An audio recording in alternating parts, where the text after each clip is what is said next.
More rumors point to a smaller iPhone and a larger iPad in the works.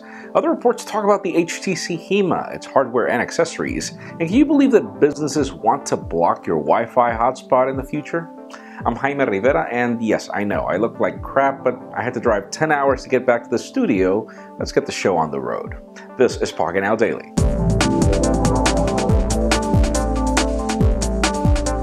Let's begin today with what's official, as the FCC is dealing with something very interesting from companies like the Marriott, for example, as apparently they're blocking third-party hotspots from personal use because they're not making any money off of it.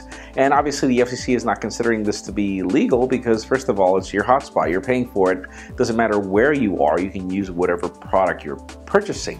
Obviously, Marriott wants to make some money off of it, and yeah, that's the reason why they want to sell you their Wi-Fi, or in addition to any other connectivity issues. But yeah, it's really sad to see that companies want to have a piece of the pie. Sounds like this whole net neutrality issue. Let's see how it goes. And for all of you that are interested in the Nokia N1 Android tablet, me included, if you want to purchase the tablet, there are already reports on a possible date. Apparently, Nokia is planning to launch it mid-February because of different holidays that are happening in China. And that's the problem. It's apparently launching in China initially, and we're not going to be able to get it yet. We're still not sure exactly what the plans are, but hopefully we do get some official news, probably by MWC or probably CES. We'll keep you posted. And for a ton of you, we know that specifications are everything, even though benchmarks don't really prove that. But anyways, if you're interested in 4 GB of RAM, Samsung is already working on it for its Exynos 7 processors, which is interesting. 4 GB of RAM. It's finally a point for us to actually be able to use 64-bit processors in a way that's intended, meaning more RAM, more capabilities, and hopefully that will happen by sometime at the end of next year.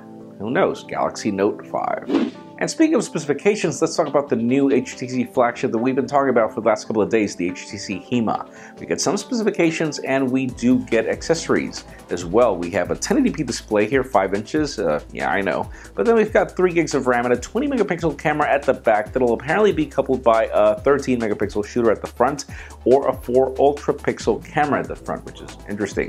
In addition to that, we have the Snapdragon 810 processor apparently, and we have this bevy of accessories that include a dot view case, in addition to a lot of other things. Links in the description for full details on what you're getting. Probably MWC will be the time we'll see this new smartphone. And finally, for the very interesting news of the day, or should we say rumors, we have one of the very famous analysts that predicted a lot of the things that happened with the iPhone 6 and iPhone 6 Plus to talk about the future of the iPhone and the iPad lineup for Apple. He is pretty much confirming that Apple is working on a smaller 4-inch display iPhone.